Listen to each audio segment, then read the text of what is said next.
So next question, Dieter Rams stated that good design is understandable. Use a specific product example to explain what is meant by this. So this is a follow-on from the previous question. So I just mentioned Dieter Rams' 10 principles of good design. So one of those principles was good design is understandable. So 3 marks. So you need to say, again, every time it asks you to name a specific product, you get a mark for naming an appropriate example. You get a mark for that.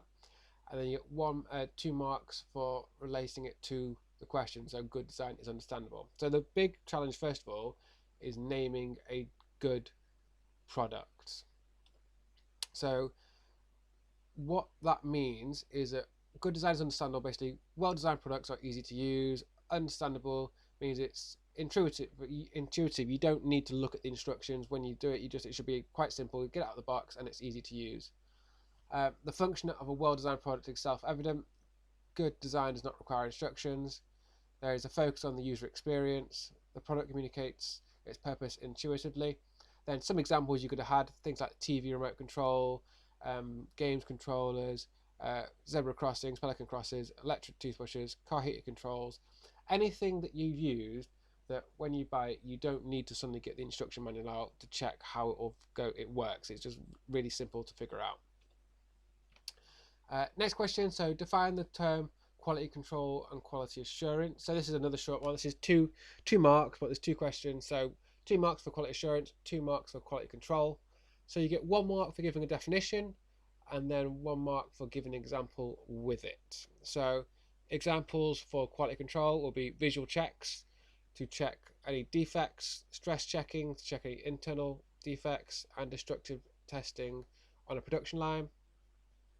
Quality assurance will be checking the engineering drawings beforehand, checking temperatures of polymers or formers in molds and things like that. So when we talked about earlier with the polypropylene juicer, when they talked about the fact that when they are checking their molds, they check that it flows correctly or that the temperatures are right, so it all works correctly.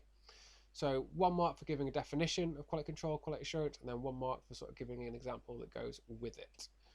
So next one is 12 mark. Now 12 mark is the longest question answer you're going to get. So using specific examples, evaluate the social, moral and ethical impact of mobile technology on society over the last 30 years. Now, social, moral, ethical questions are a little bit more difficult because a lot of it, you have to sort of inform your own opinion based on facts. So realistically, 12 marks, you're going to need 5 positive points, 5 negative points, and then backed up with an explanation. So that gets you 10 marks. Then the last 2 marks will be your summary at the end. So remember, any longer marked answers, you're going to need to have a summary to sort of talk over what you've decided. So we're looking for 5 positives, 5 negatives. So possible examples would be things like mobile phone technologies improve safety for individuals walking home, so people can track where you are. Negative side of that is that people can track where you are that you don't necessarily want them to. Increased online access. So actually now a lot of the time you can just don't know where you are, go on Google Maps, don't know something, go on Google, check what it is, get something up on YouTube. So that is a really positive. The negative side of that as well would be that actually then you can't switch off from the internet because you're always there. Because people are on the internet more, you've got an increased chance of cyberbullying and cybercrime, so people having their online bank accounts hacked. Reduced literacy talk, literacy skills, because people now tend to write in text speak instead of properly writing in English. What else could we have? Peer pressure based on people to have the latest technology, so making sure like people always like, oh, you've not got the latest iPhone or the latest Android. There was been reports of increase of laptops may cause damage to fertility. People are just sat with a laptop on their lap, not on a table. So any of those points, certainly 5 positives and 5 negatives, those aren't the only ones. There are loads more that you could form of. So this is where, again, you need to form your own opinion about what you think positives and negatives. So the next one is another 12 mark question. So this is analyze and compare. So it says, shown below are 2 types of packaging used to contain soup. Compare and evaluate the suitability of the 2 types of packaging used to contain soup. In your answer, you should make reference to the materials used, implications of the consumer. So this is where it's important that you read the whole question because it's told you what it wants you to write about. So 12 mark question. realistically, again, 5 positives and 5 negatives. And the next 2 points will be for your conclusion. So, carton. So, first of all, talk about the materials used and then how that would work. So, you got the carton we made from laminated card. So, that means it's ideal for printing. Greater surface area, so you can get more details on there. You can get more graphics, more nutritional information. Laminated card is compliant, so it's easy to score and cut. So, you can just like die cut it really easily and mass produced. Carton is a good shape for packaging and stacking and transport. Laminated card is coated in wax or lacquer finish to protect carton in cold storage. It's less heavy than tin. It's easier to open than the can. It can be crushed easily to aid disposal. It doesn't leave any sharp edges when you open it. I don't know who's managed to cut themselves on tins before, but it does hurt. Less energy to manufacture than steel. However, it isn't actually easy to recycle because you've got the lamination around it, so that needs to be removed. So the metal soup can is actually a lot easier to recycle because it's magnetic. It is plated to prevent corrosion, so it can last a very, very long time.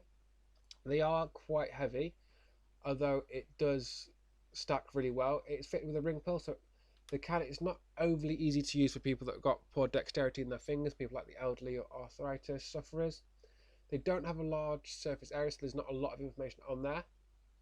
But the key ones for that is it's really easy to recycle and it's really easy to stack and to transport. And then next question, so there's a 6-mark question. So a logo is to be applied to a gift box using either foil blocking or embossing.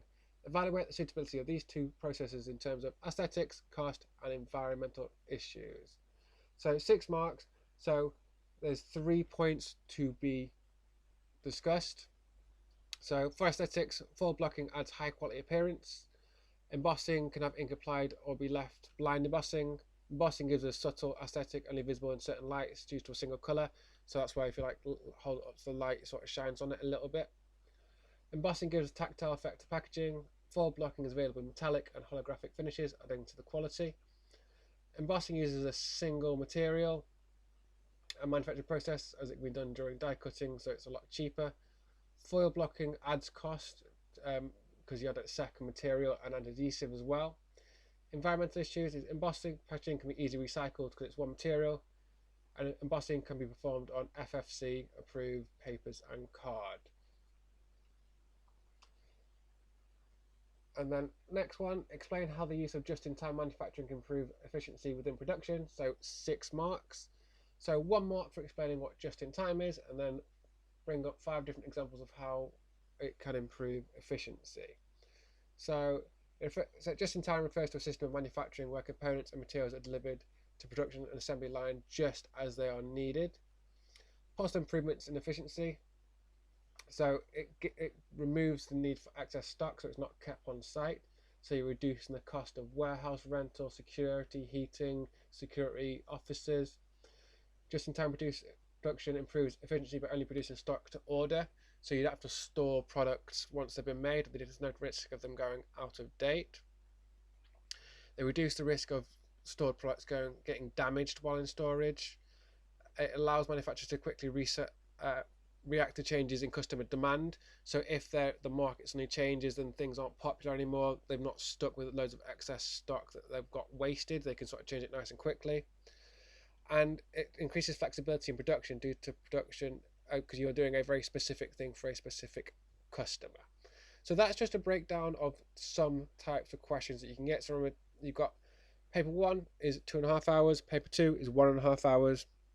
Typically you got your 1, 2, 3, 4 mark questions. So those are your short marked questions, and then you got 6, 8, 10 or 12 mark questions, and those are your longer ones. And typically with those you split them in half, so it's 12 marks. Split that in half, you got 5 points with an explanation, and then 2 marks for a summary. That gets you 12 marks. I will do some other breakdowns of specific questions to do with certain topics. If there's anything to do with the exam question that you want to ask me or you would like me to do a video on, let me know.